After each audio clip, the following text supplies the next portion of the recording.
this quiet place. So today we are going to enjoy an ASMR reading from the book called Love is Our Medicine, How to Heal with Loving Presence and Hacking Meditations by Nils. This reading is an invitation to slow down, relax and simply be present for a few moments through a soft voice and a calm peace. I hope this course can help you settle into a more peaceful state, allowing you to gently immerse yourself in the story and its message. Whatever you are, whatever you may be experiencing right now, this can be a small moment of rest, a space to reconnect with yourself and meet your thoughts and feelings with a little more kindness. Today's chapter is called The Gentle Invitation. So get comfortable, take a slow breath,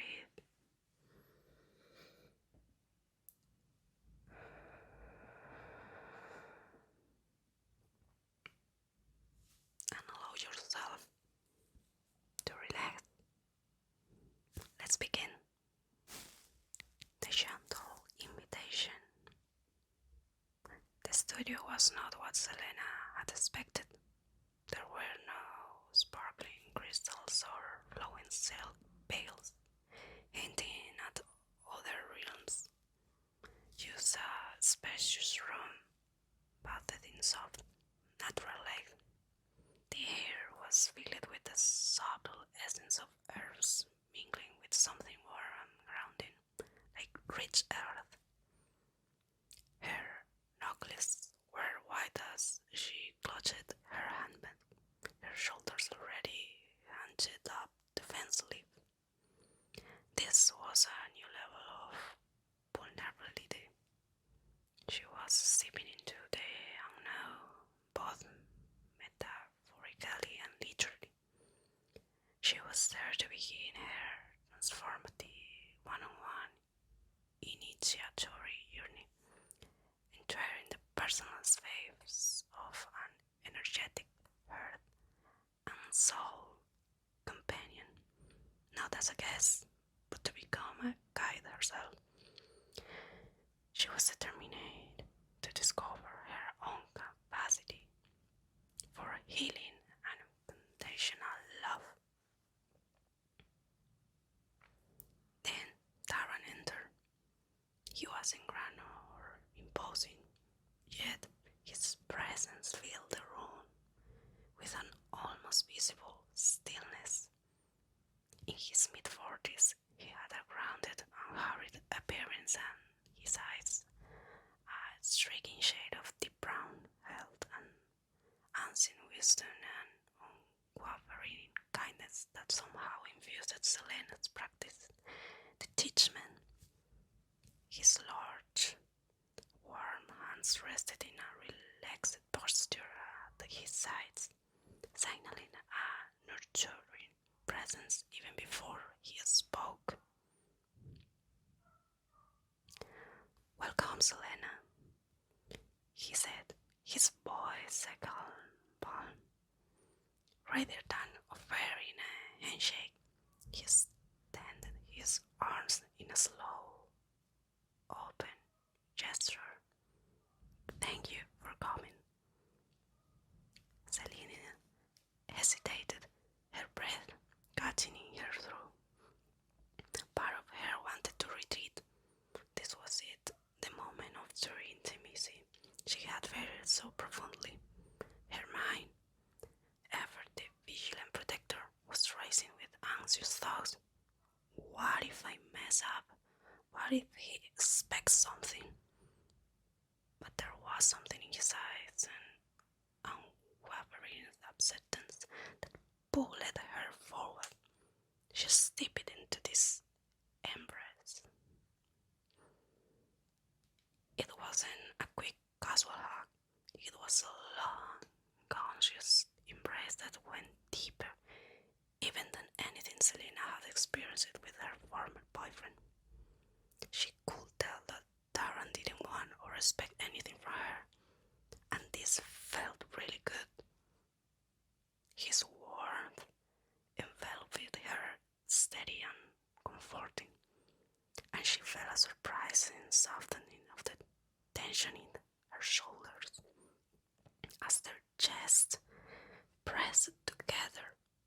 A curious sensation bloomed within her.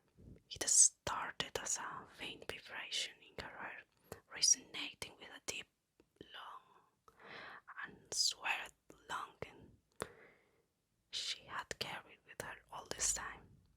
Then, astonishingly, it spread downwards, stirring a gentle warmth in her womb.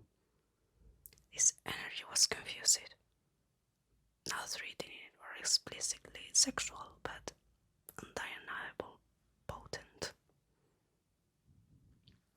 It felt truly comforting and balancing. It was as if a hidden part of her was finally being recognized, a silent thirst being quenched. She instinctively closed her eyes, allowing the sensation to wash over her. A bewildering yet pleasant current that she couldn't categorize. This felt like the opposite of the transactional expectation she so feared. After what felt like both an instant and eternity, Selena gently loosened her grip. He looked at her, his gaze unwavering yet patient. "Thank you," she said, tears forming in her eyes as she processed the unfamiliar depth of their connection.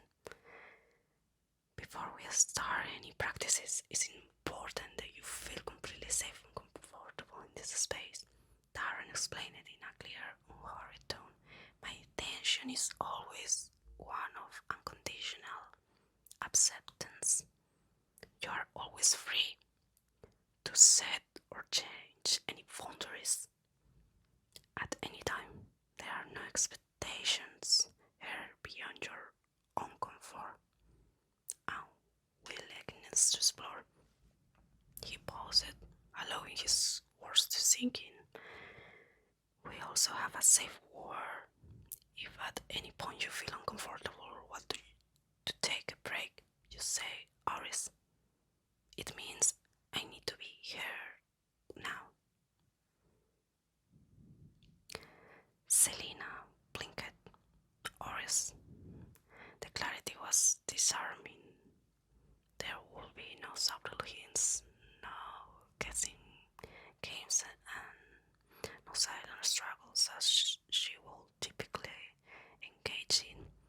This explicit permission and unwavering commitment to consent was both startling and incredibly reassuring.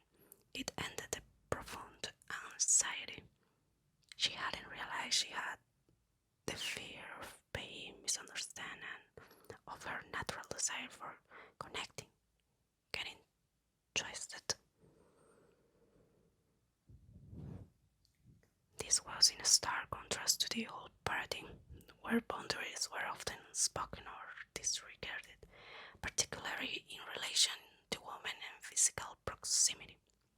His approach must have emerged from past challenges, in which a moment of physical contact could lead to devastating misunderstandings and accusations. It established an undeniable sense of trust. Taran then gently introduced the first practice, while start with the simplest spiritual exercise in the world, her chakra breathing. He explained it. Imagine breathing in and out through your heart center. With each inhale, astral love and light enters you. With each exhale, you can share this love and light with your world. He guided her to place a hand on her chest, over there, a symbolic gesture to help her focus. Selena closed her eyes and tried to visualize the process. Inhale, love. Exhale, love.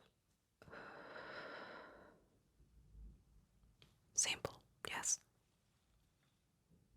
But her mind immediately rebelled, erased it with self-doubt. I'm doing this right. Is my heart actually open?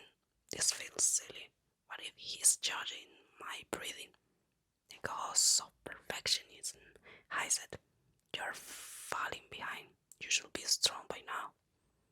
She tried to intellectualize it, to force the feeling, but the anxious thoughts about intimacy and performance persisted. Her shoulders tightened again.